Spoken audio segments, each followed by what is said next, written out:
எந்தன் மேன்மை சிலுவை அல்லாமல் ஏதுமில்லை இந்த பாரினிலே. உந்தனுடனே என்னை அறிந்தேன், உந்தன் குருசில் பங்கடைந்தேன்.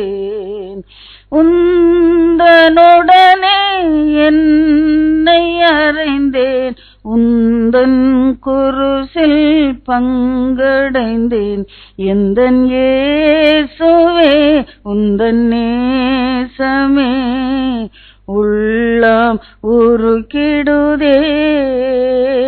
நல்ல பங்கினை நான் அடைந்தேன் திருப்பாதம், வல்ல பராபரனே சரணம். நல்ல பங்கினை நான் அடைந்தேன் திருப்பாதம், வல்ல பராபரனே சரணம்.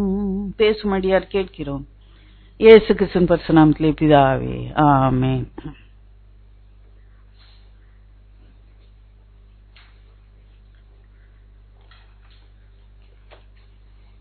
இயேசு கிறிஸ்து அவரை குறித்து சொல்லும்போது யோவான் சுவிசேஷம் 1ஆம் அதிகாரம் 11ஆம் வசனம் இப்படியா சொல்லுகிறது. இயேசு தமக்கு சொந்தமானதிலே வந்தார், அவருக்கு சொந்தமானவர்களோ அவரை ஏற்றுக்கொள்ளவில்லை. சொந்தமானவர்கள் ஏற்றுக்கொள்ளவில்லை என்று. அநேக வேளையில அவரை யாருன்னே அநேகருக்கு தெரியல. யூதருக்குள்ளே நடமாடும் போது கூட இது யாரு, இது இயேசு யாரு அப்படி என்று சொல்லி கேட்கிறாங்க. பாருங்க, எவ்வளோ அடையாளங்களையும் அற்புதங்களையும் செய்து ஜனங்களுக்கு எவ்வளவோ நன்மைகளை செய்தாரு. ஆனாலும் கூட அந்த இயேசு அவங்களுக்கு ஏற்றுக்கொள்ள இஷ்டமே. ஒரு வசனத்தை வாசிக்கும் போது நமக்கு நன்றாக தெரியும். பாருங்க, மத்தேயு 21:10 விதமாக சொல்லுகிறது. அவர் அந்த கழுத குட்டி மரி மேல ஏறி பவனி வந்து அந்த தேவாலயத்துக்குள்ளே போகிறார். ஜனங்கள் எல்லாம் ஓசன்னா என்று சொல்லி ஆர்ப்பரிக்கிறாங்க. அந்த கட்டத்துல அது ஜனங்கள் பொறாமையினாலா அல்லது இருதய கடினத்தினால இவ்வளவு மகிமையாக ஒருத்தர் இருக்கிறாரே, இவ்வளவு அற்புதங்களை செய்யறாரே அப்படின்னு சொல்லிட்டு இவர் தான் மேசியான்னு அவங்களுக்கு ஏற்றுக்கொள்ளவே இஷ்டம் இல்லை. இருதய கடினமா இருக்கு, பொறாமையில நிறைஞ்சிருக்காங்க. 21:10 நான் வாசிக்கிறேன். அவர் எருசலேமுக்குள் பிரவேசிக்கையில் நகரத்தார் யாவரும் ஆச்சரியப்பட்டு இவர் யார் என்று விசாரித்தார்கள். அப்போ ஜனங்கள் சொல்றாங்க, இவர் கலிலேயாவில் உள்ள நாசரேத்திலிருந்து வந்த தீர்க்கதரிசியாக இயேசு என்கிற. இயேசுன்னு ஜனங்கள் உணர்ந்து சொல்றாங்க. ஆனாலும் அந்த யூத ஜனங்களுக்கு ஏற்றுக்கொள்ள இஷ்டமே இல்லை. இருதய கடினம், பொறாமை. அதைத்தான் குறித்து சொல்லும் போது யோவான் 1ஆம் அதிகாரத்திலே யோவான் ஸ்நானகன் இவ்விதமாக ஒரு வார்த்தையை சொல்லுகிறார். யோவான் 1:31 நானும் இவரை அறியாதிருந்தேன். 26ஆம் வசனம் வாசிப்பு. அதிலே யோவான் அவர்களுக்கு பிரதியுத்தரமாக, நான் ஜலத்தினாலே ஞானஸ்நானம் கொடுக்கிறேன். யோவான் சொல்லும் போது சொல்லுகிறார், நீங்கள் அறியாதிருக்கிற ஒருவர் உங்கள் நடுவில் நிற்கிறார் என்று சொல்லி, நீங்கள் அறியாதிருக்கிற ஒருவர் உங்கள் நடுவிலே நிற்கிறார். இன்றைக்கு கூட இயேசுவானவர் நம்முடைய வாழ்க்கையில கிரியை செய்து கொண்டே இருக்கிறார். ஒவ்வொரு நிமிஷம் நம்முடைய வாழ்க்கையில கிரியை செய்து கொண்டு இருக்கிறார். அநேக வேளையில அவர் கிரியை செய்யறார் என்று சொல்லி நம்ம அறிந்து கொள்வதே இல்லை. நம்ம பக்கத்துல இருக்கிறார்ன்ற அறிவே இல்லாம அநேக வேளையில நம்ம வாழ்ந்து கொண்டிருக்கோம். பாருங்க, ஒரு பகுதியை நான் உங்களுக்கு வைக்க விரும்பும் ஒரு வசனத்தை. மத்தேயு 11:20 வாசிப்போ. அவர் தான் அடையாளங்களையும் அற்புதங்களையும் கூட அவர் நம்பலன்னு சொல்லும் போது ஆண்டவர் மிகுந்த துக்கத்தோடு இந்த காரியத்தை சொல்கிறார். 11:20. அப்பொழுது தமது பலத்த செய்கைகளில் அதிகமாக செய்ய கண்ட பட்டணங்கள் மனம் திரும்பாமற் போனபடியினால் அவைகளை கடிந்து கொள்ள தொடங்கினார். 21. கொராசினே, ஐயோ, பலத்த செய்கைகள் தீருவிலும் சீதோனிலும் செய்யப்பட்டிருந்ததானால் அப்பொழுதே ரட்டுடுத்தி சாம்பலில் உட்கார்ந்து மனம் திரும்பி இருப்பார். இன்னும் அந்த பகுதிகளெல்லாம் நீங்க வீட்டுல போய் நீங்க வாசித்து கொடுங்க. எல்லா வசனத்தையும் வாசிக்க நமக்கு இங்க நேரம். எவ்வளோ அற்புதங்களை சொன்னா வேதத்துல இன்னும் எழுதாத அநேக அற்புதங்களையும் அடையாளங்களையும் செய்தாருன்னு சொல்லி நம்ம வேதத்துல வாசிக்கிறோம். ஆனாலும் அவங்க என்ன பண்ணாங்களா, மனம் திரும்பாமல கடினமாகவே இருந்தாங்களாம். இயேசுவ யாருன்னு அறிந்து கொள்ளல, மேசியா என்று சொல்லி அவங்க அறிந்து கொள்ளல. முதல்ல அவர் போதகம் பண்றத கண்டாலே அவங்களுக்கு பிடிக்கல. அந்த ரபிமாருக்கு நான் தானே போதகம் பண்ணுவேன், நல்லா எனக்கு தான் நியாயப்பிரமாணம் தெரியும், நாங்க தான் ஜனங்கள்கிட்ட பேசுவோம் சந்திப்போம், இவர் யார் வந்து இப்படி பேசுறா அப்படின்னு அவங்களுக்கு ரொம்ப எரிச்சலா இருந்தது. ஏன்னா அதை வாசிக்கிற மத்தேயு 7ஆம் அதிகாரம் கடைசி வசனம் வாசிப்போம். 7 கடைசி வசனம் மத்தேயு. ஜனங்கள் அவருடைய போதகத்தை குறித்து ஆச்சரியப்பட்டார். ஏன்னு சொல்லும்போது 28ஆம் வசனம் வாசித்துருவோம். இயேசு இந்த வார்த்தைகளை சொல்லி முடித்த போது அவர் வேத பாரகரை போல் போதியாமல் அதிகாரமுடையவராய் அவர்களுக்கு போதித்தபடியால் போதும். அந்த வசனம் வாசிட்டாங்க பாருங்க. அவர் ரொம்ப ஒரு அத்தாட்சியோட அதிகாரத்தோட போதிச்சாராம். அதனால அவங்களுக்கு இந்த ஜனங்களுக்கு பிடிக்கல. இவர் யாரு, இவர் யாரு? நம்ம இதே பார்க்கும்போது மார்க்கு 6ஆம் அதிகாரம் இன்னொரு வசனம் வாசிப்போம். அப்பொழுது நன்றாக நம்ம அதை புரிந்து கொள்வோம். மார்க்கு 6ஆம் அதிகாரம் 2ஆம் வசனம் 3ஆம் வசனம். ஓய்வு நாளான போது ஜெப ஆலயத்திலே உபதேசம் பண்ண தொடங்கினார். அநேகர் கேட்டு ஆச்சரியப்பட்டு, பாருங்க, கேட்டு ஆச்சரியப்பட்டு ஐயோ மேசியா வந்துட்டாரு அப்படின்னு சொல்லி சந்தோஷப்பட்டாங்களா? ரட்சிப்பு வந்துட்டு அப்படின்னு சந்தோஷப்பட்டாங்களா? இல்லவே இல்ல. உடனே எப்படி, எங்க இவன் இவன் அப்படிங்கிறாங்க. இவர் அப்படின்னு ஒரு மரியாதை பன்மை கூட கொடுக்கல. இவன் தச்சன் எங்க கிடந்தான், எங்களுக்கு தெரியும், இவன் சாப்பாட்டுக்கு இல்லாம கிடந்தான் தச்சன். எங்க இருந்து வந்துச்சு இந்த அதிகாரம்? ரொம்ப பொறாம. அப்புறம் வாசிங்க தொடர்ந்து. இப்படிப்பட்ட பலத்த செய்கைகள் நடக்கும்படி இவனுக்கு கொடுக்கப்பட்ட ஞானம் எப்படிப்பட்ட, இவ்வளவு புத்தியா ஞானமா பேசுறானே, இவ்வளவு காரியம் செய்யறானே. 3 இவன் தச்சன் அல்லவா, மரியாளுடைய குமாரன் அல்லவா. மரியாள்னு சொல்லும் போது அதுல அவங்க ஒரு புள்ளி வச்சு பேசுறாங்க. அதை நீங்க அறிஞ்சுக்கணும். ஏன்னா மரியாள் எல்லாராலையும் அற்பமாய் நினைக்கப்பட்ட. ஏன்னா திருமணத்துக்கு முன்னால பர்த்தாவினாலே இயேசு பிறந்தாரு இல்லையா? அப்போ அவங்க மரியாள் ஒரு தவறான நடக்கை நிமித்தம் இப்படியா ஒரு பிள்ளைய பெத்து வச்சு, இவன் தச்சன் மரியாள் எங்களுக்கு தெரியும், இவனுக்கு போய் இவ்வளவு வல்லமையா அப்படின்னு பொறாமையோட பார்த்தாங்க, எரிச்சலோட பார்த்தாங்க, இருதய கடினத்தோடு அவருடைய காரியங்களை ஏற்றுக்கொள்ளல. வாசிங்க என்ன? சீமோன் சகோதரன் அல்லவா,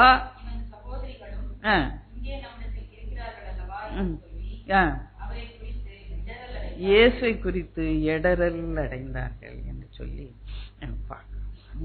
அவரு காற்றையும் கடலையும் படகுல நின்று அதற்ற இறையாதே அமைதலா என்ன, காற்று நின்று போயிடுச்சு, கடல் அப்படியே கொந்தளிப்ப விட்டுட்டு. அப்போ அவங்க ஆச்சரியப்படுறாங்க, இவர் யாரோ, காற்றும் கடலும் கீழ்ப்படுகிறதே. மார்க்கு 4:41 அப்படியாக இவர் யாரோ காற்று கீழ்ப்படுகிறது, கடல் கீழ்ப்படுகிறது என்று சொல்லி ஆச்சரியப்பட்டாங்களே தவிர இந்த இயேசுவை ஏற்றுக்கொள்ள. இயேசு சொந்தமானதிலே வந்தார், சொந்தமானவர்களோ அவரை ஏற்றுக்கொள்ளவில்லை. அதனாலதான் நான் அனைவழி நினைப்பேன், அவர் தனிப்பட்ட நபர்களை போய் சந்தித்து தம்மை வெளிப்படுத்துவார். நம்ம தொடர்ந்து இந்த செய்தியினுடைய 2வது பகுதிக்கு போய் நம்ம பார்ப்போம். ஏன்னா தனிப்பட்ட ஒரு சந்திப்பு நமக்கு தேவை இல்லையா?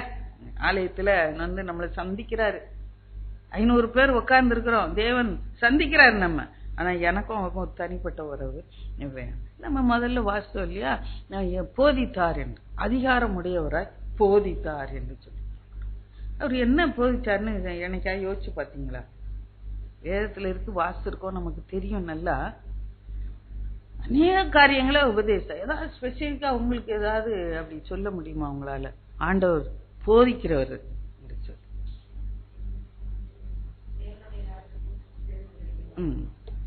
விசேஷமா பார்க்கும்போது அந்த 7ஆம் அதிகாரம் அந்த வசனத்தோட நோட்டோட முடியுது. அதிகாரம் உடையவராய் போதித்தார். அப்ப அதுக்கு முன்னால என்ன பேசினாலும் சற்று யோசித்து பார்க்கணும். மத்தேயு 5ஆம் அதிகாரம், 6ஆம் அதிகாரம், 7ஆம் அதிகாரம், அதுதான் அந்த மலை பிரசங்கம் சொல்லப்பட்ட விசேஷ கர்த்தர் இயேசுவினுடைய ஒரு போதனையாக இருக்கிறது. நம்ம சின்ன பிள்ளைங்கள்ல இருந்து அதை படிச்சிருக்கோம். ஆனாலும் அது ஒரு ஆழமான கருத்துக்களை நம்ம அநேக வேளையில உணர்ந்து கொள்வதே எல்லாம் தெரிஞ்சது தானே என்று சொல்லி அதை போதிக்கும் போதுதான், அந்த 5, 6, 7 அதிகாரங்களை போதிக்கும் போதுதான் ஒரு அதிகாரமுடையவராய் போதித்தார் என்று சொல்லி ஜனங்கள் ஆச்சரியப்படுகிறத நம்ம காணுகிறோம். நீங்க நேரம் இருக்கும்போது உங்களுக்கு ஒரு ஹோம்ஒர்க் கொடுக்குறேன். இன்னைக்கு 5, 6, 7 மத்தேயு இதை வாசிச்சுட்டு வாங்க.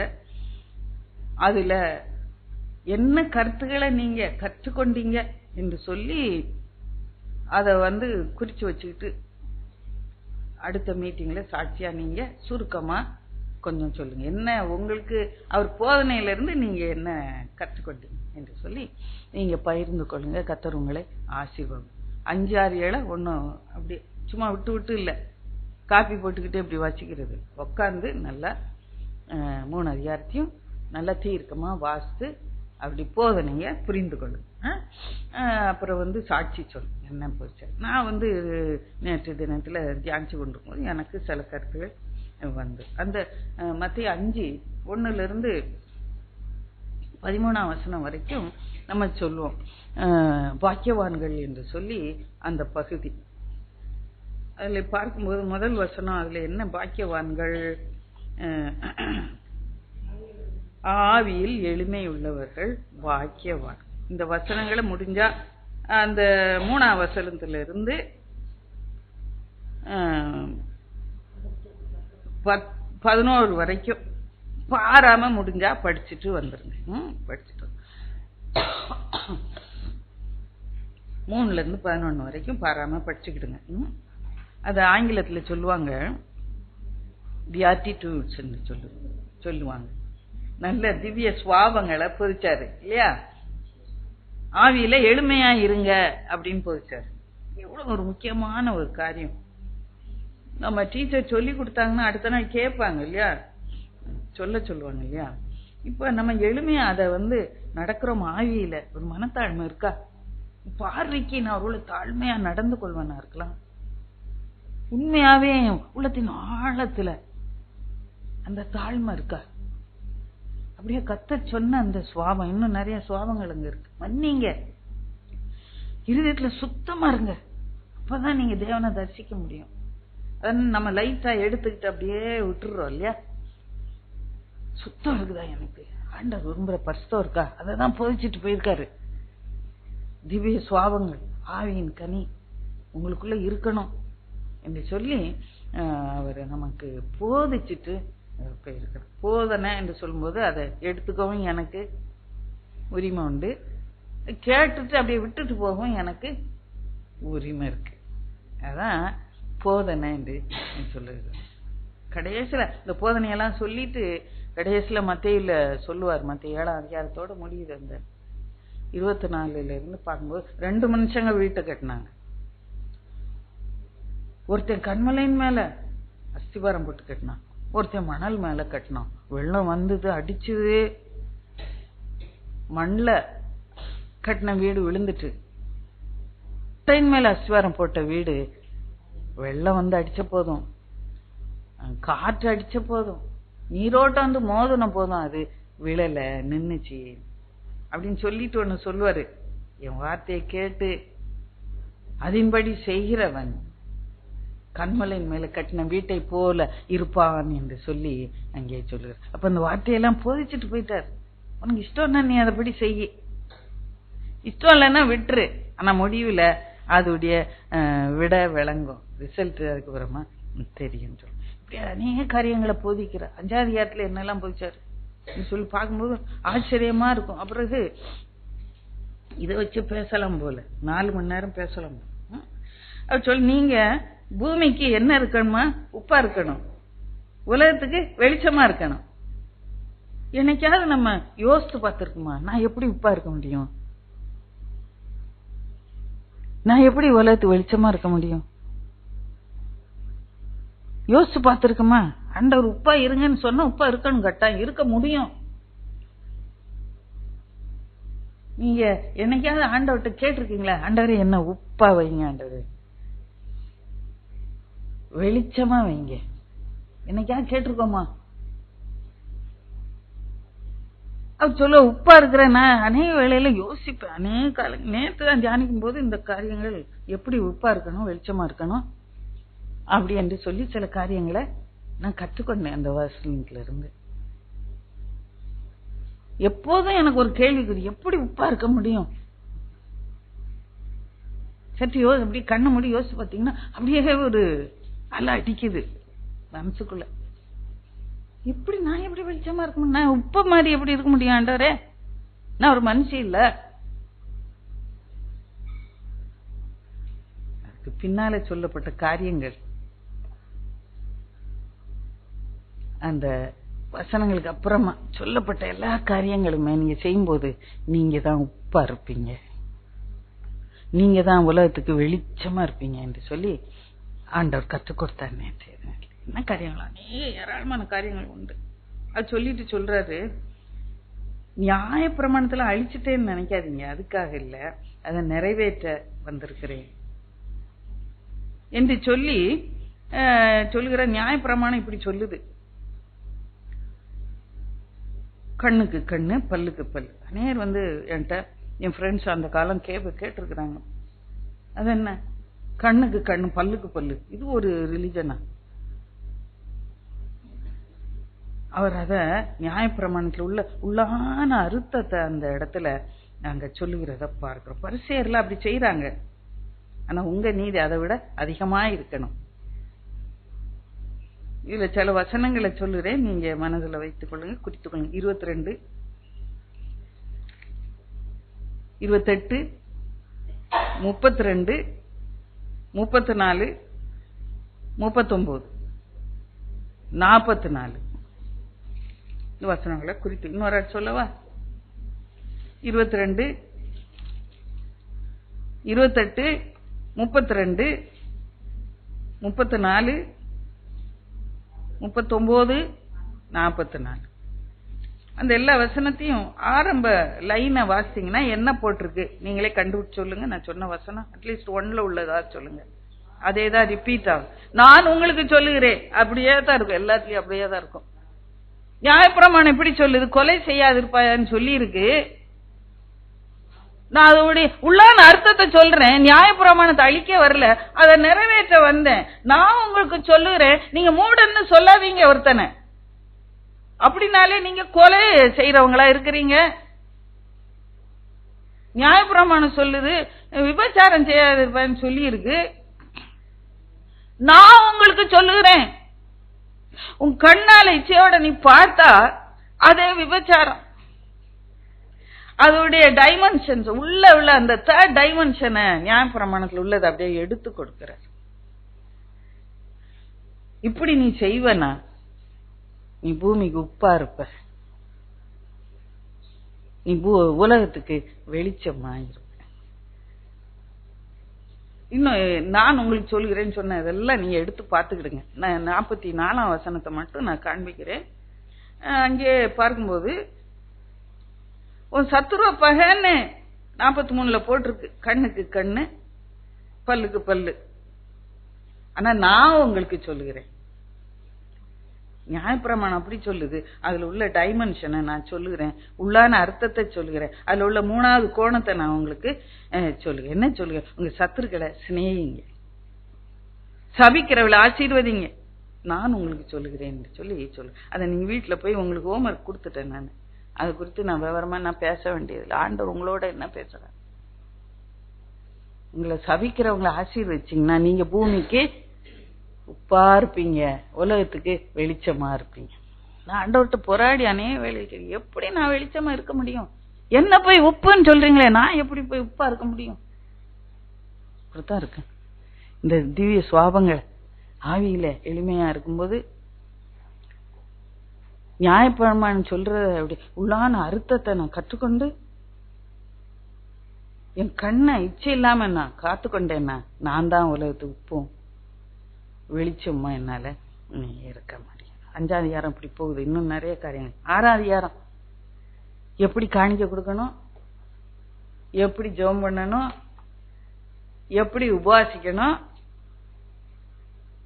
எல்லாம் அழகா எப்படி காணிக்க திரும்பவும் சொல்லு. உனக்கு மனஸ்தாபத்தோட நீ காணிக்க எடுத்துட்டு போனா வழியிலே அதை வச்சிரு. யார் மேல மனஸ்தாபம் போய் மன்னிப்பு வாங்கிட்டு அப்புறம் வந்து செலுத்து. எங்க பொக்கிஷம் வைக்கணும் அதை சொல்லி கொடுக்கிறாரு. பொக்கிஷத்தை எங்க சேர்த்து வைக்கணும் அப்புறம் சொல்லுகிறார். 2 எஜமானுக்கு ஊழியம் செய்ய முடியாது. பிரித்தெடுக்கப்பட்டு பரிசுத்தமாய் வாழுகிற வாழ்க்கையை அங்க கற்றுக் கொடுக்கிறார். நம்ம நினைப்போம் பவுல் தான் அவர்கள் நடுந்து புறப்பட்டு பிரிந்து போய் அஸ்தமனை தொடாதுங்க பவுல் தான் சொன்னாரு. ஆவியானார் இங்க இயேசு ஏற்கனவே உப்பாய் இருக்க வழி, வெளிச்சமாய் இருக்க வழியை காண்பித்தார். 2 எஜமானுக்கு ஊழியம் செய்ய பிரித்தெடுக்கப்பட்ட வாழ்க்கையா இருக்கணும். வாழ்க்கை உலகத்தாரெல்லாம் எப்படியோ நடக்கிறாங்க, சரி நான் கிறிஸ்துவுக்கு நற்கந்தமாய் வாழ வேண்டும் என்று சொல்லி அப்பொழுது நீங்க அந்த கர்த்தருடைய பிள்ளைகளாய் நம்ம வாழுவோம் என்று சொல்லி அங்கே சொல்ற. அது கவலைப்படாதீங்க, என்னத்தை உடுப்போம் என்னத்தை உண்போம் கவலைப்படாதீங்கன்னு சொல்றாரு. கர்த்தர் நம்ம கொடுத்த போதனை. முதலாவது தேவனுடைய ராஜ்யத்தையும் நீதியும் தேடுங்க, அப்பொழுது இவையெல்லாம் உங்களுக்கு கூட கொடுக்கும். கவலைப்படலன்னா அப்புறம் எனக்கு யாருடா கொடுப்பா, சாப்பிட யாரு கொடுப்பா, உடுக்க யாரு? அதுக்கு எக்ஸாம்பிள் காட்டு புஷ்பத்தை பாரு, என்ன அழகா நான் உடுத்துறேன், அதுக்கு நீ அதை விட மேன்மையானவ. அது ஒரு நேரம் தான் பூத்து காஞ்சி போகும். நீ என்னோட நித்தியமா வாழனவன்னு அழைச்ச. அதனால தேவனுடைய ராஜ்யத்தை தேடுன்னு சொல்லி 7ஆம் அதிகாரம் எப்படி மன்னிப்பு நம்ம கொடுத்து மன்னிப்பை வாங்கிக்கணும். நீங்க யார் குற்றத்தையும் மன்னிக்கல, உங்க குற்றம் மன்னிக்கப்படாது. அப்புறம் எல்லா ஒரு பிரச்சனைகளுக்கும் ஒரு முடிவை வச்சிருக்கிறார். 7:7 மத்திய 7:7 கேளுங்கள் கொடுக்கப்படும், தேடுங்கள் கண்டடைவீர்கள், தட்டுங்கள் திறக்கப்படும். இவ்வளவு அழகா சொல்லி கொடுத்துட்டு போயிருக்கிறாரு, போதிச்சுட்டு போயிருக்கிறாரு. நான் அந்த போதனையை ஏற்றுக்கொள்ளும் போது நான் உலகத்துக்கு உப்பா இருப்பேன், பூமிக்கு உப்பா இருப்பேன், உலகத்துக்கு வெளிச்சமான இடுக்கமான வாசல்னு கத்து கொடுக்கிறாரு, விரிவான வாசல்னு கத்து கொடுக்கிறாரு. எல்லாம் அந்த அழகா அப்பதான் இதெல்லாம் போதிக்கும் போதுதான் அந்த பரிசேயர் வேதபாரெல்லாம் கேட்டு எப்படி இப்படி பேசுறான், இப்படி வந்தார் பரலோகத்துல இருந்து வந்தாருன்னு சொல்லி அந்த எண்ணம். இன்னைக்கு நம்ம ஆண்டவர் எப்படி ஹேண்டில் பண்றோம், நம்ம ஆண்டவர் எப்படி ஏற்றுக்கொள்கிறோம்? கடைசியில அந்த 21ஆம் வசனத்துல 7ஆம் அதிகாரத்துல பார்க்கும்போது பிதாவின் சித்தத்தின்படி செய்யறவன் தான் பரலோகத்துக்குள்ள வரலாம். அநேகர் அன்னைக்கு வந்து என்ன பண்ணாங்களோ, உடைய நாமத்தினாலே நாங்க தீர்க்கதரிசனம் சொல்லணும், நோய்களெல்லாம் சோமாக்கணும், பிசாசுகளெல்லாம் விரட்டணும், உடைய நாமத்தினாலே தான் அப்படின்னு சொல்லுவோம். அப்ப போங்க, என்ன விட்டு போங்க, நான் உங்களை அறியேன், பிதாவின் சித்தத்தின்படி செய்கிறவனே பரலோக ராஜ்யத்துக்குள்ளே பிரவேசிப்பாண்டு ரொம்ப அழகாக அங்கே சொல்லப்பட்டு, அப்புறம் நம்ம முதல்ல தியானித்த அந்த ஓமை அதை சொல்லி வார்த்தையை நீங்க கேட்கறீங்க, நல்லது, அதன்படி செய்யும் போது நீங்க பாக்கியவான்களாய் இருப்பீங்க, உங்க வாழ்க்கை என்றும் அழியாம நிலைத்திருக்கும் என்று சொல்லி திட்டவட்டமா அவர் சொல்லிட்டார். அப்படியா அப்படியான்ட்டு சந்தேகத்தோட எதுவும் சொல்லல. அதனால்தான் ஜனங்களுக்கு ரொம்ப அவர் மேல கோபம் வந்தது என்று சொல்லி நம்ம பாருங்க.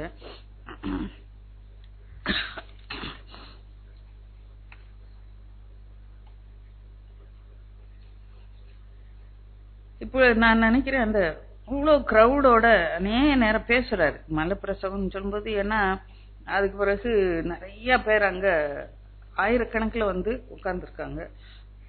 இன்னொரு 14 அதிகாரத்துல பாக்குறோம், ஜனங்களுக்கு 5000 பேர் வந்து உட்கார்ந்துருக்காங்க. இப்படிதான் காரியங்களை பொதிக்கிற. அப்புறம் அப்பம் கொடுக்கிறாரு அவங்களுக்கு இல்லையா, மீனும் 14 அதிகாரத்துல. இவ்வளவு அற்புதங்களை கண்டும் அவங்க மனம் திரும்பவே இல்லை. அதை குத்து சொல்லும் போது யோவான் அதனாலதான் நினைப்பேன், கூட்டம் கூட்டமா சந்தித்து கடைசியில ஒவ்வொருத்தரையா பர்சனலா அப்படி சந்திக்கிறத பாக்குறோம். நம்ம வெளிப்படுத்த எனக்கு சில நேரம் பாவமா இருக்கும். ஆண்டவரை பார்த்தா ஒரு குருடனை சுகம் கொடுப்பாரு, அதை நம்ம தியானிக்கலாம். அந்த 6ஆம் அதிகாரத்துல பார்க்கும்போது அவ்வளவு அப்பதான் சாப்பிட்டு திருப்தியா இருக்காங்க.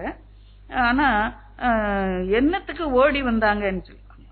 6:26 வாசிப்போம். யோவான் ஆண்டவர் இருதயத்தில் உள்ளதெல்லாம் அறிந்த அழகா சொல்றாரு. இயேசு அவர்கள் பிரதியுத்தரமாக, நீங்கள் அற்புதங்களை கண்டதினால் அல்ல, அப்பம் புசித்து திருப்தியானதினாலேயே என்னை தேடுகிறீர்கள் என்று மெய்யாவே மெய்யாவே உங்களுக்கு சொல்லுகிறேன் என்று சொன்ன. பாருங்க, அவரை பிடிச்சி ராஜாவாக்கிறணும் அப்படின்னு சொல்லி வந்தாங்களாம். ஏன்னா அப்போ இவ்வளவு நல்ல திருப்தியா சாப்பிட்டாச்சு. இவ்வளவு ருசியா சாப்பிட்டது இல்ல, இவ்வளவு ருசியா மீன் சாப்பிட்டது இல்லை, இவ்வளவு திருப்தியா சாப்பிட்டது இல்லை. அவர் சொல்லுகிறாரு, என்னை வந்து ராஜாவாக்க முடியும். இந்த 15ஆம் வசனம் வாசிங்க. இப்ப தெரியும், தம்மை ராஜாவாக்கும்படி பிடித்து கொண்டு போக மனதாயிருக்கிறார்கள் என்று இயேசு அறிந்து மலையின் மேலே ஏறி போன. என்னத்துக்கு வந்தாங்களா? ராஜா வாக்கிறணும். அவர் இந்த ராஜா இருந்தா தினம் என்ன கிடைக்கும்? மீன் கிடைக்கும், அப்பம் கிடைக்கும். அவர் பாட்டுல உங்க கதை கெட்ட இருந்து அப்புறம் முடிஞ்சோடனே அப்போ மீன். அப்புறம் என்ன கஷ்டம்? ராஜா, நீங்க தான் ராஜா. விலகி இருந்தார். இவ்வளவு சாப்பிட்டுட்டு இவ்வளவு திருப்தி அடைந்து அவங்க பார்க்கும்போது கடைசியில என்ன சொல்றாங்க? ரொம்ப வருத்தமா இருக்கும் எனக்கு அந்த காரியங்களை எல்லாம் பார்க்கும்போது. அவர் சொல்லுகிறாரு 28ஆம் வசனத்துல, இல்ல 20 அந்த யோவான் 6ல, நாங்க என்ன செய்ய 28ல அந்த ஜனங்கள் கேட்கிறாங்க, நாங்க என்ன செய்ய வேண்டும்? சரி, ராஜாவெல்லாம் தப்பிச்சு ஓடிட்டீரு. இயேசு சொல்லுகிறாரு, நீ அனுப்புனவரை நீங்கள் விசுவாசிப்ப தேவனுக்கு ஏற்ற கிரியை. தேவன் என்ன அனுப்புனார்னு நீங்க விசுவாசிங்க. அதுதான், நீங்க வேற ஒண்ணுமே இல்ல, விசுவாசிங்க. அதுக்கு பாருங்க பதில் எவ்வளவு இருதய கடினமா இருந்திருக்கும். சற்று யோசிச்சுப்பாங்க. அதற்கு அவர்கள், அப்படியானால் உம்மை விசுவாசிக்கும்படி நாங்கள் காணத்தக்கதாக நீர் என்ன அடையாளத்தை காண்பிக்கிறீர், என்னத்தை நடப்பிக்கிறீர்? வானத்திலிருந்து அவர்களுக்கு அப்பத்தை புசிக்க கொடுத்தார் என்று எழுதியிருக்க, நம்முடைய பிதாக்கள் வனாந்தரத்திலே மன்னாவை புசித்தார்களே அப்படின்னு சொல்லு. எவ்வளவு கடினம் வந்திருக்கும். அப்பதான் தின்ன கைய கழுவி இருப்பானுங்க. என்ன அதுக்குள்ள நீ என்ன செஞ்சீரு, என்னத்தை காண்பிச்சீரு? அந்த இருதயம் எவ்வளவு கடியாசு அறிந்து கொள். நீங்க அறியாதவர் ஒருவர் உங்கள் நடுவிலே இருக்கிறார். என்ன தேதிக்கும் அது பொருந்தும் தான் நான் நினைக்கிறேன். நம்ம ஒரு வாய் சாப்பிட்டோம்னா அது என் இயேசு கொடுக்கலன்னா அது எனக்கு கிடைக்கவே செய்யாது. என்ன செஞ்சுட்டு நான் அததான் முதல்ல உபவாசத்துல எல்லாம் தின்ன போட்டு என் கை பிரயாசம் தான் செஞ்சேன்னு சொல்லாத அப்படின்னு 8ஆம் அதிகாரத்துல உபவாசத்துல இருக்கு. 17-18 வருஷம். நீ ஒவ்வொரு வாய் நம்ம சோறு அள்ளி போடும்போதுதான் இயேசுவை நினைச்சு ஸ்தோத்திரம், இதெல்லாம் கொடுத்தீங்க ஆண்டவரே, நீங்க தான் கொடுத்தீங்க சொல்லி அவரை விசுவாசிக்கணும். இயேசுவை விசுவாசிக்கணும். இயேசுவை அனுப்பின பிதாவை விசுவாசிக்கணும். இதை செய்வோமா? அதுதான் அவர் கேட்கிற. வேற எதுவும் கேட்டார் அவங்ககிட்ட? உண்டியல்ல கொண்டு காசு போடு அப்படின்னு கேட்டாரா? நம்மளாதான் போடுறோம் இல்லையா? இஷ்டம்னா வச்சுக்கலாம். வந்து அடிக்க போறாரு அவங்கள பையில வச்சிருந்தீங்கன்னா? மொட்டையெல்லாம் அடிச்சு கொடுத்துரு, முடிய கொடுத்துரு எனக்கு அப்படியா கேக்குறாரு? பொங்கல் வச்சு கொடு எனக்குன்னு கேட்டாரா?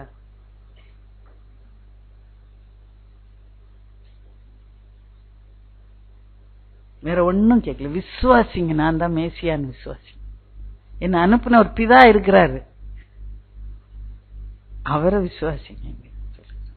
இப்ப நம்முடைய இருதயம் எவ்வளவு கடினமா இருக்கு. இன்றைக்கும் அவர் அற்புதங்களை செய்கிறார் என்று, நம்மை ஆசீர்வதிக்கிறார் அவர் என்று, நம்ம விடுதலை பண்ணுகிறார் அவர் என்று இன்னும் நம்ம அறியாம இருக்கோம். நாம் அறியாத ஒருவர் நம் நடுவிலே இருக்கிறார்.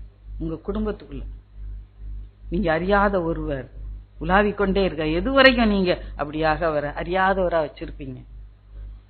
அதான் நீதிமொழி, உன் வழிகளில் எல்லாம் அவரை நினைத்துக்கொள். 3 அதிகாரம் நீதிமொழி. acknowledge him in all your ways சொல்லி சொல்லப்பட்ட அவர் என் கூட இருக்கிறார். அக்னாலேஜ் பண்ணிக்க. நானா போனேன், நானா செஞ்சேன், நானா தின்னேன், நானா சம்பாதிச்சேன், நானா சேர்த்து வச்சிருக்கேன் இல்ல. இந்த நான் ஒன்றத்துக்கு உதவாத நான். நம்ம அதை அறிந்து கொள்ளும். பாருங்க, ஒரு சில பகுதிகளை நான் உங்களுக்கு வைக்க விரும்புகிறேன் இந்த வேலை.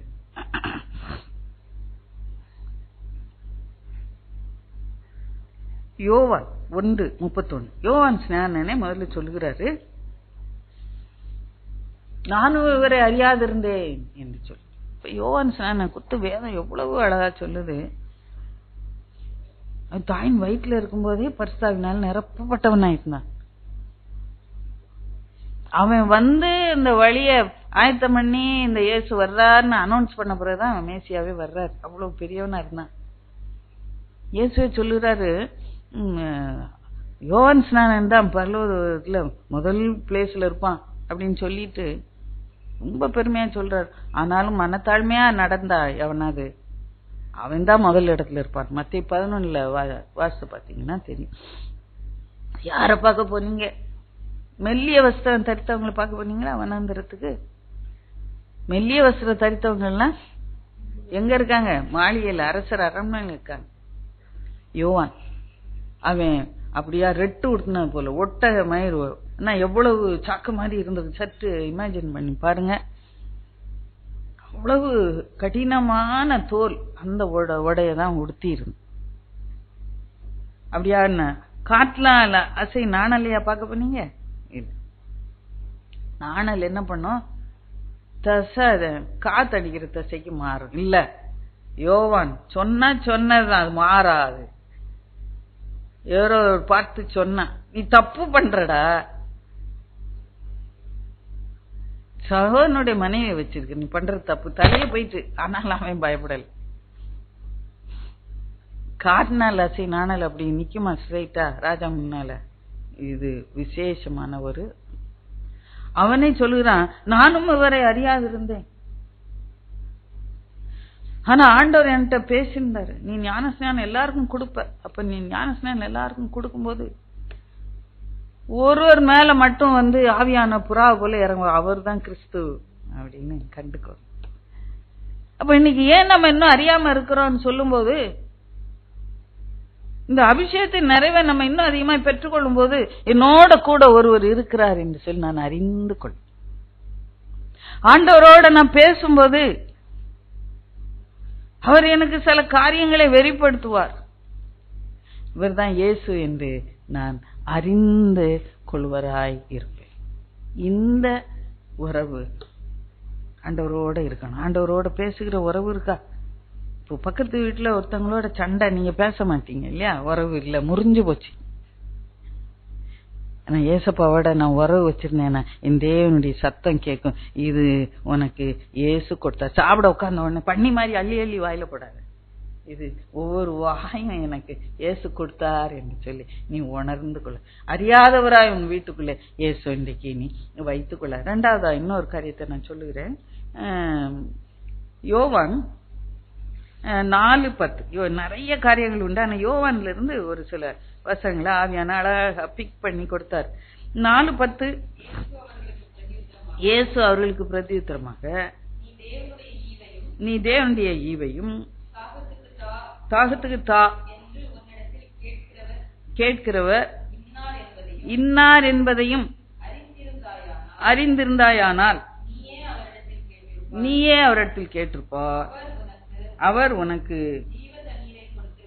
ஜீவ தண்ணீரை கொடுத்திருப்பார். இங்க இந்த சமாரிய பெண்ணோட பேசிட்டு இருக்கிற, நான் முதல்ல சொன்னேன், கூட்டங்களுக்கெல்லாம் வெளிப்படுத்தி பேசினாரு. அப்புறமா இண்டிவிஜுவல்ஸுக்கு தன்னை தனிப்பட்ட விதத்துல பேசி வெளிப்படுத்த. இங்க பாருங்க, ஒரு சமாரிய பெண், அவளுக்கு 7 புருஷர் இருந்தார்கள். எல்லாரும் ஆச்சரியப்பட்டாங்க, இவட்ட போய் பேசிட்டு இருக்கிறாரு. ஆனா பாருங்க, முதல்ல பேசும்போது இன்னார்னு அறியாம இருந்த.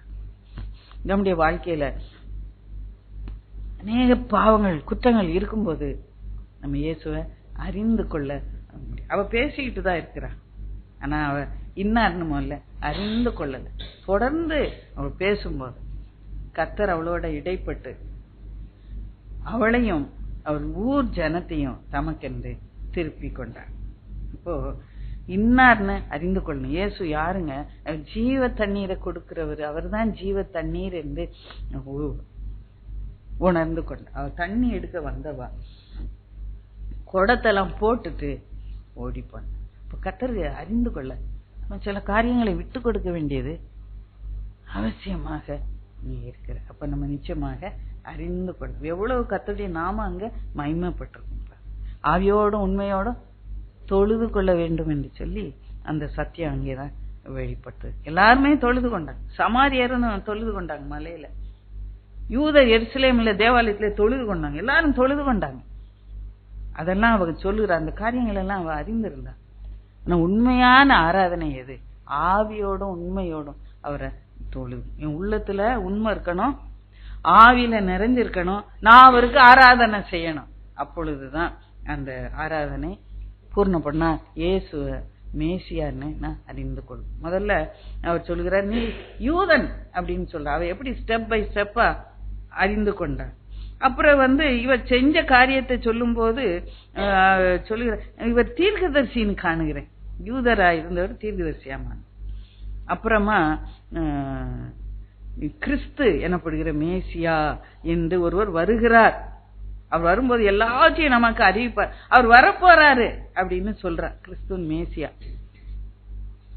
கடைசில அவ என்ன சொல்லுகிறார்? நீதான் மேசியா, நீ உலகத்தை ரட்சிக்க வந்தவர் என்று சொல்லி அறிந்து கொண்டோம் என்று சொல்லி எல்லாருமா அங்க சொல்லுகிறத பாரு. நீ அந்த பகுதி உங்களுக்கு தெரியும், நீங்க வீட்டுல போய் வாசித்து பாரு.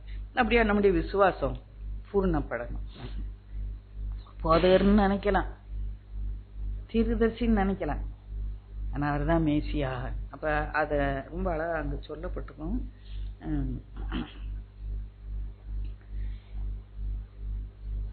26 பார்க்கும்போது மேசியா வரும்போது அறிவிப்பார் என்று அவர் சொல்லுகிறார். பிறகு இயேசு சொல்லுகிறார், உன்னுடனே பேசுகிற நானே அவர். அதான் நான் நினைப்பேன், சம்ம நேரத்துல நேர நான் தான் அவரு அப்படின்னு சொல்றாரு பாருங்க. அவருக்கு ஏதோ இன்ட்ரோடக்ஷன் தேவையா? அவ்வளோ பெரிய மகான், அவ்வளோ பெரியவர், அவ்வளோ பெரிய ரட்சகர், அவ்வளோ பெரிய தேவனுடைய குமாரன், இவ்வளோ தாழ்மை இருக்கணும்ல ஒரு வேசி. அருவருப்பான வாழ்க்கை நம்ம அது இமேஜின் கூட பண்ணி பார்க்க மாட்டோம். அப்படியே வாழ்ந்த அவட்ட நின்னு பேசி அவர் சொல்லுகிறாரு, நான் தான் அந்த மேசியா அப்படின்னு. எவ்வளவு தாழ்மை வேணும் இல்லையா? தன்னை வெளிப்படுத்தி காண்பிக்கிறேன். இன்னும் நாம் அறியாதவராய் வீட்டுல வச்சிருக்கிறோமா? இன்றைக்கு நம்ம சிந்தித்து பார்ப்போம். எல்லா வழிகளில் எல்லாம் அவரை நினைத்துக்கொள் என்று சொல்லி எங்கே சொல்லப்பட்டோம். அப்ப பாருங்க, உலகப்புறமான ஒரு வேலை செய்யும்போது கூட கர்த்தரோட பேசிக்கிட்டே இருந்த போது பெரிய வெளிப்பாடை பெற்றால், அது மட்டும் இல்ல இந்த ஊர் ஜனங்களை எல்லாம் கர்த்தருடைய அந்த மந்தைக்குள்ளே கொண்டு வர அந்த பகுதி தெரியும். வீட்டுல போய் வாசிச்சு பார்த்தேன். இன்னொரு காரியத்தை நான் உங்களுக்கு வைக்கிறேன். தனிப்பட்ட விதத்துல எப்படி சொல் 5 யோவான் 5:14-15 வாசிப்போம். இயேசு அவனை தேவாலயத்திலே கண்டு, இதோ நீ சொஸ்தமானாய், அதிக கேடானதொன்று உனக்கு வராதபடி இனி பாவம் செய்யாதே. அப்போ அவன் போய் 15 அந்த மனுஷன் போய் தன்னை சொஸ்தமாக்கினார் இயேசு என்று யூதர்களுக்கு அறிவித்தான் என்று சொல்லி பார்க்க. முதல்ல யாரு அந்த குளத்து கரையில ஹெல்ப்லெஸ்ஸா கிடக்கும் போது, உதவியற்று கை காலெல்லாம் விழுந்து கிடக்கும் போது ஒருத்தர் எந்திரிச்சு படுக்கைய போட்டுக்கோ, படுக்கை தூக்கி நட அப்படின்னு நடந்து போயிட்டான். அவன் பாட்டுக்கு போயிட்டான். யாரு பேசுனான்னு கூட எனக்கு தெரியல. யாரு சொன்னாரு இவ்வளவு பெரிய நன்மை செஞ்சு அவன் கொஞ்சம் கூட நினைக்கவே இல்லை. அவன் பானா நான் போனா நல்ல இடத்த தேவாலயத்துக்கு போனான்னு சொல்லி பாக்குறோம். 14 அது பின்பு இயேசு அவனை தேவாலயத்திலே கண்டு சில ஆலோசனை எல்லாம் சொல்ல விரும்புறாரு. படுக்கை எடுத்துக்கிட்டு நடன்னு சொன்ன அப்படியே போயிட்டான். பார்த்து இனிமேல பாவம் செய்யாதப்பா அப்படின்னு சொல்லலாம் நினைக்கிற, அது கூட போயிட்டான். ஆண்டவர் பேசவே விட மாட்டான். மனே வெளியில ஆண்டவர் பேச கொஞ்சம் இடம் கொடுக்கணும். எப்போ நான் சொல்லுவேன் ஜெபம்னு சொன்னா அது ஒன் வே டிராபிக் மாதிரி இங்க இருந்து போயிட்டே இருக்கும். பேச்சு சரி, அவர் என்ன சொல்ல ஒரு கான்வர்சேஷன் மாதிரி இருக்கணும். அவர் என்னோட பேச, அவருக்கு இடம் கொடுக்கணும், அவருக்கு கொஞ்சம் நேரம் ஒதுக்கி கொடுக்கணும் வாழ்க்கையில. அப்பா நான் ரொம்ப அவசரமா இருக்கேன் ஆண்டவரே, வேலைக்கு போறேன் ஆண்டவரே, இந்த வேலையெல்லாம் செய்யணும், நீங்க எனக்கு இது தந்துருங்க, அது தந்துருங்க, அது தந்துருங்க. என் பிள்ளைங்க எல்லாம் வெளியே போயிருக்காங்க, பத்திரமா காப்பாத்தி வீட்டுக்கு கொண்டு வந்துருங்க. என் புருஷன் வியாபாரத்துக்கு போயிருக்கான், அவனை ஆசீர்வச்சு கொண்டு வந்துருங்க. நானும் வேலைக்கு போறேன், என்னையும் ஆசீர்வைங்க ஆண்டவரே, போதும் ஆண்டவரே நான் போறேன் அப்படின்ட்டு தேங்க்யூன்ட்டு போயிடுவாங்க. அவரை பேச விடுறதே இல்லை. ராத்திரி வரும், நான் வேலையெல்லாம் ஆண்டவர் நான் ரொம்ப டயர்டா இருக்கேன் ஆண்டவரே, நான் அப்புறம் பேசுறேன் உங்ககிட்ட, காலையில் நான் பேசுறேன் உங்ககிட்ட, தேங்க்யூ அப்படின்ட்டு குட் நைட் சொல்லிட்டு அவர் பேச விட்டா தானே. இந்த மனுஷன் அப்படிதான் படுக்கை எடுத்து நடனு டவார்னு தூக்கணும், அப்படியே ஓடிட்டான். டேக் ஆஃப் பண்ண முடியும். 38 வருஷம் படுத்து கிடந்தீங்க, எப்படிதான் நடந்தானோ. கட்டுப்பட்டவங்களே நடக்க முடியாது இல்லையா, கட்டை ஒத்துட்டாங்கன்னா, எலும்புக்கு கட்டுப்பட்டாங்கன்னா.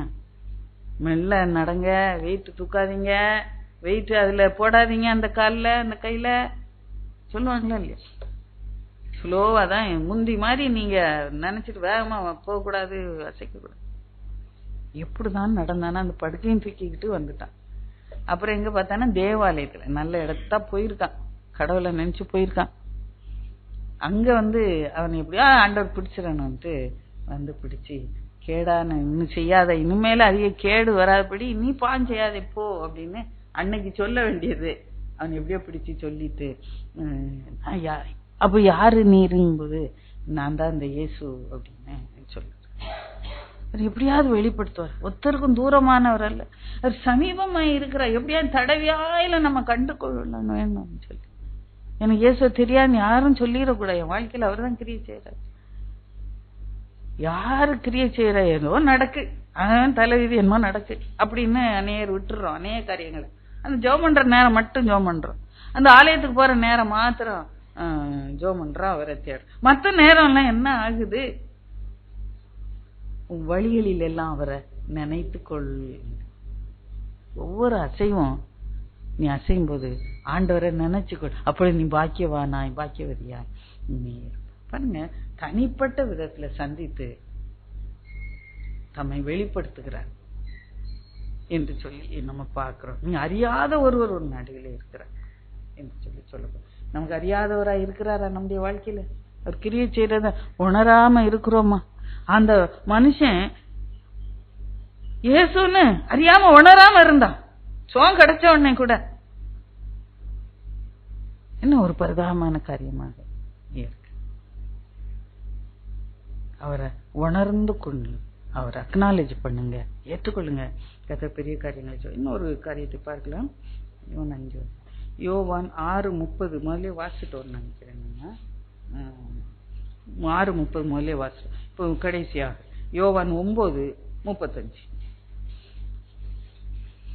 9:35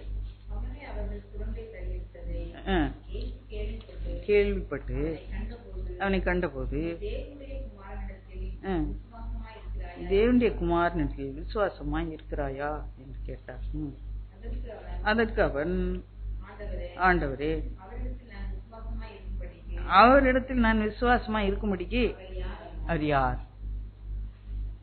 இன்னும் ஒரு பேத்தட்டிக் கண்டிஷன், ஸ்பிரிச்சுவல் கண்டிஷன். இன்னைக்கு நம்ம அப்படிதான் இருக்கோம். நம்ம வாழ்க்கையில கிரியை செய்து கொண்டே இருக்க, நம்ம ஆனா அறியாதவராக, யாருன்னே தெரியாது, ஸ்ட்ரேஞ்சர் மாதிரி அவரோட நடக்கிறோம். ஊருக்கு போகும்போது அவர் ஸ்ட்ரேஞ்சர் மாதிரி தான் வந்தார், வழி போகணும் போல வந்தார், யாருன்னே தெரியல அவங்க. இப்ப பாருங்க, இவன் கண்ணை சோகம், பிறவி குருடா, நான் கண்ணை சோகம் கொடுத்துருக்கிறாரு. அப்போ அது யாருன்னே தெரியாம அந்த நன்மையை மட்டும் அனுபவிச்சுக்கிட்டு இருந்திருக்கான். முதல்ல பார்க்கும்போது எல்லாரும் அவனை பிடிச்சி கேள்வி கேட்காங்க, உனக்கு எப்படி கண்ணு தெரிஞ்சு? சொல்லுகிறான், எனக்கு தெரியாது. ஒருவர்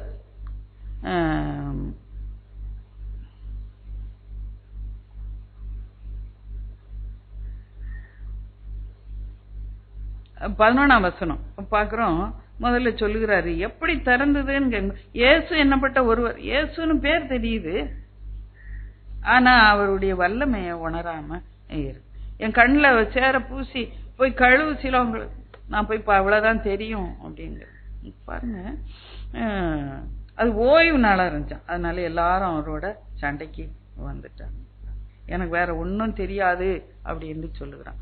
பாருங்க, 17ஆம் வசனம் பார்க்கும்போது அவர் தீர்க்கதரிசி, அவ்வளவுதான் தெரியுது. இயேசுவா தீர்க்கதரிசி? இந்த உலகத்துல எல்லாத்தையும் கேட்டாலும் இயேசுனா அது ஒரு கடவுளா வந்தாருன்னு சொல்லுவாங்க, தீர்க்கதரிசின்னு சொல்லுவாங்க. முஸ்லீம் கூட நம்ம ஜெம் பண்ணோம், தீவிரவாதிகளுக்கா ஜெபம் பண்ணோம்னால அவன் கூட சொல்லுவான் அது ஒரு தீர்க்கதரிசி. ஆனா அப்புறம் இன்னும் இயேசு ஒரு வல்லமுடையவர்னு அவன் உணர்ந்து கொள்ளவே, அந்த பாவியான சிறிய போல இவனும் ஸ்டேஜ் பை ஸ்டேஜா கர்த்தரை ஏற்றுக்கொள்ளுகிறத பார்க்கணும். அப்ப பாருங்க, திரும்ப திரும்ப அதையே கேட்டுட்டு இருக்காங்க. அப்போ அவன் சொல்லுகிறான், வானத்திலிருந்து இவர் வந்தவர், வந்திருக்கணும், வானத்திலிருந்து வந்தவர், இல்லைன்னா இப்படிப்பட்ட காரியத்தை செய்ய முடியாது. கொஞ்சம் கொஞ்சமா அவனுக்கு இப்பதான் அந்த ஆவிக்குரிய மனக்கண் திறக்கப்படுது. இயேசுன்னு சொன்ன ஒரு பேர் தான் தெரியுது, அப்புறம் தீர்க்கதரிசின்னு சொல்றான். இல்ல நிச்சயமா வானத்திலிருந்து பிதாட்டிருந்து வந்திருக்கணும், இல்ல இப்படி செய்ய முடியாது அப்படின்னு சொல்லி இந்த ஃபேத்தோட தான் அவன் இருக்கிறான், இந்த விசுவாசத்தோட தான் அவன் வாழ்ந்து கொண்டே இருக்கிறான். அப்போ பாருங்க, அவனை புறம்பே தள்ளி விடப்படுறான். இந்த 35ஆம் வசனம் வாசிப்போம். வாசமா இயேசு கேள்விப்பட்டு அவனை கண்டபோது, நீ தேவனுடைய குமாரத்தில் விசுவாசமா இருக்கிறாயான்னு கேட்கிற. பாருங்க, இந்த ஆண்டவர் நம்முடைய வாழ்க்கையில அறியாதவரா இருக்கிறார். நம்ம அறியாதவரா அவர் இருக்கணும்னு அவர் விரும்பல. நீ அறிந்து கொள்ளணும், அவர் வாழ்க்கையில கிரியை செய்கிறவர், அற்புதங்களை செய்கிறவர், நீ வழி நடத்துகிறவர் என்று சொல்லி நீ அறிந்து கொள்ள வேண்டும் என்று விரும்புகிறார். தற்செயலா இங்க கண்ட மாதிரி இருக்கு இல்லையா, அவனை பார்த்து கேட்கிறார். யூதர்கள் அவனை பிடிச்சு புறம்பே தள்ளுறாங்க. அப்போ சரியான நேரத்துல போறான். இவனுக்கு கரெக்டா அது சொல்ல தெரியல யாரு அப்படின்ட்டு, இன்னும் சொல்ல தெரியல. இயேசு அந்த கட்டத்துல போய் அவனை சந்திக்கிறார். தற்செயலா நடந்திருக்குமா இந்த சந்திப்பு? நான் அப்படி ஒரு போது நினைப்பதில்லை. வேணும்னு அவரை தேடி இவ்வளவு தூரம் பாதி விசுவாசத்துக்கு வந்துட்டான். இந்த முழு விசுவாசமும் வரணும் என்று சொல்லி இயேசுவோடு கண்டெம்பரரியா வாழ்ந்தவங்க எவ்வளவு பாக்கியவான்கள் இல்லையா. நேர் முகமா இந்த குருடனுக்கு அந்த பாக்கியம் கிடைக்கும். கண்ணு தெரியாம இருந்தான், அவர் பார்க்க முடியாம இருந்தான். இப்ப கண்ணு திறக்குது. இயேசுன்னு ஒருத்தர் வந்தாரு, சோகம் கொடுத்தாருன்னு சொல்றான். ஆனா அவர் ரட்சகர் இன்னும் அறிந்து கொள்ளது. அதான் அப்போஸ்தலர் ஒரு அருமையான வசனம், யாராயினும் அவரை விட்டுறக்கூடாது, தடவியாயிலும் கண்டுபிடிக்க வேண்டும் சொல்லி எல்லாருக்கும் சமீபமாய் இருக்கிறார். அப்போஸ்தலர் 17ஆம் அதிகாரத்துல அப்படியே ஒரு வசனம் உண்டு, அதை வாசிப்போம். உங்களுக்கு குறித்தா நீங்க ஒரு சந்தோஷப்படுவீர்களா இருக்கும். அந்த மாதிரி வசனங்கள் ரொம்ப விருப்பமாக நான் வாசிப்பேன். 17:27 வாசிப்போம். கர்த்தராகிய தம்மை அவர்கள் தடவியாயிலும் கண்டுபிடிக்கத்தக்கதாக தம்மை தேடும்படிக்கு அப்படி என்று சொல்லி பார்க்கும்போது பக்கத்துல வந்து நின்னாதான் தடவி கண்டுபிடிக்க முடியும் இல்லையா? அங்க இருக்கிற நான் போய் தடவி கண்டுபிடிக்கணும். இயேசு ஆண்டவர் பக்கத்துல வந்து நிக்கிறார். இந்த குருடனுக்கு பக்கத்துல வந்து நிக்கிறார். தடவியாயும் கண்டு கொள்ளட்டும் சொல்லி அவர் கேட்கிறாரு. அந்த குருடன் கேட்கிறான், ஆண்டவரே, அவரிடத்தில் நான் விசுவாசமா இருக்கும்படி அவர் யார்? 36ஆம் வருஷம். நீ தேவனுடைய குமாரனிடத்தில் விசுவாசமா இருக்கிறாயா? அப்ப அது யாரு அப்படின்ட்டு கேட்கிறேன். இப்ப சொல்லு, இததான் சொன்னேன், பரிதாபமா இருக்கும். ஆண்டவரே, நான் தான் அவரு. உடனே அவன், ஆண்டவரை விசுவாசி என்று சொல்லி அவரை பணிந்து கொண்டான். நீ அவரை கண்டு இருக்கிறாய், உன்னுடனே பேசுகிற அவர் தான் என்றார் என்று சொல்லி பார்க்கணும். எவ்வளவு அழகா தன்னை வெளிப்படுத்துறாங்க. பெரிய கூட்டத்துல சீஃப் மினிஸ்டர் பேச வர்றாங்க, டயஸுக்கு போறாங்க. அப்ப அவங்கள உடம்பு நீ யாரு அப்படின்னு யாராவது கேட்பான? யாராவது கேட்க முடியுமா? கேட்டு உயிரோட இருந்துட முடியுமா?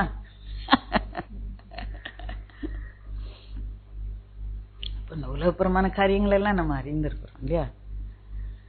ஏன் இந்த ஆவிக்குரிய காரியங்களை நம்ம இன்னும் அறிந்து கொள்ளலை? இன்னைக்கு இயேசு என் கூட இருக்கிறனால அறிந்து கொள்ள, அறியாதவரா நம்ம அவரை வைத்துக்கொள்ள வேண்டாம். இந்த இதுல ஸ்டேஜஸ்ல அப்படியே பார்த்தோம். இயேசு தெரியும், இயேசுன்னா தெரியுமே. யூதன், இந்த ஜாதி மட்டும் தெரியுது அவளுக்கு, ஜாதி எல்லாம் தெரியுது. அப்புறம் சொல்லுகிறாரு, நீ பேசுற பத்த தீர்க்கதரிசி மாதிரி இருக்கு. அப்படியே ஸ்டேஜ் பை ஸ்டேஜா. நம்ம நீ எந்த ஸ்டேஜ்ல இருக்கோம்? மேசியான்னு ஒருத்தர் வருவாரு. இன்னும் யூதருடைய விசுவாசம் தான் வருவார், இனிமேதான் வருவாரு.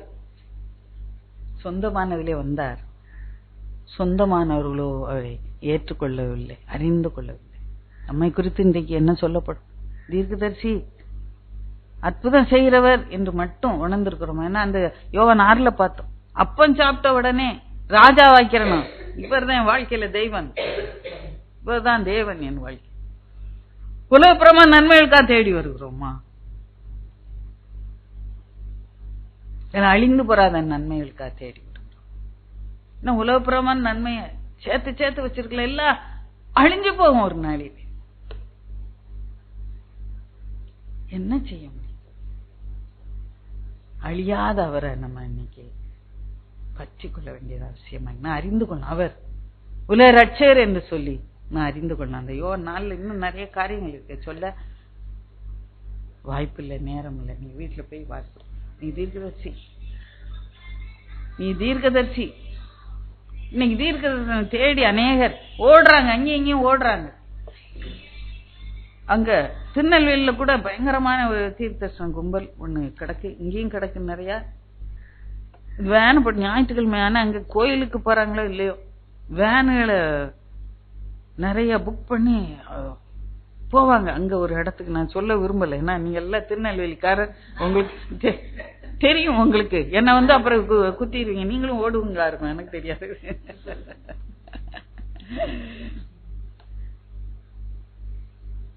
அதுல இருந்து ஒரு ஆள் வந்து உக்காந்து இருந்தார். போன மாதம் நாங்க போயிருக்கும் போது, நான் தான் அன்னைக்கு பேசணும், ஞாயிற்றுக்கிழமை பேசிட்டு பின்னால உட்கார்ந்து இருந்தேன். நம்ம முடிஞ்ச உடனே வாங்க, நீங்க அந்த ஊர் பேர் சொல்லி அங்க வாங்க, தீர்க்க தரிசனம் எப்படி பறக்குது பாருங்க அப்படின்னு யார்கிட்டயோ சொல்லிட்டு இருந்திருக்கிற. நான் பிடிச்சு உலுக்கி 4 கேட்டுவேன். என்னையா சொன்னாரு தீர்க்க தரிசனம்? என்ன சொன்ன? நான் கேட்டிருக்கேன், தீர்க்கதரிசனம் சொல்றதெல்லாம் கேட்டிருக்கேன். இயேசுவ உலக ரட்சகர்னு அதாமையான தீர்க்க தரிசனம். அவர் அறியாம ஜனங்கள் கண்மூடித்தனம் உலகப்புறமான நன்மைகளுக்காக தேடிக்கொண்டு இருக்கிறார். நான் அவரை அறிந்து கொண்ட இன்றைக்கு கர்த்தரின் சமீபமாய் வந்திருக்கிறார். அவர் வெளிப்படுத்த பிரியமாய் இருக்கிறார். நான் தான் அவர் என்று சொல்லி, நான் தான் நித்திய ஜீவனை கொடுப்பேன், நான் தான் ஜீவத்தண்ணி. இன்றைக்கு அவரை நம்ம உறுதியாக நம்ம பற்றிக்கொள்ள. உங்களை அறியாதவராக தெரியாதவராக உங்க வீட்டுக்குள்ள நீங்க வச்சிருக்க வேண்டாம். அதுதான் இன்னைக்கு என்னுடைய பாரம். வாழ்க்கையில ஒவ்வொரு அசைவும் அவரால் தான் அசைதுன்னு நீ வழிகளில் எல்லாம் அவரை நினைத்துக்கொள். ஞாயிற்றுக்கிழமை கோயில்ல 1 மணி நேரம் உட்கார்ந்து இருக்கிற நேரம் மாத்திரமல்ல, அல்லது இந்த வெள்ளிக்கிழமை உபவாச ஜெபம் 1 மணி நேரம் மாத்திரமல்ல, உன் வாழ்க்கையில 24 மணி நேரமும் அவரையே நினைத்துக்கொள். கர்த்தர் பெரிய காரியங்களை செய். அல்லேலூயா, அல்லேலூயா, அல்லேலூயா. ஜெபத்துக்குள்ளே கடந்து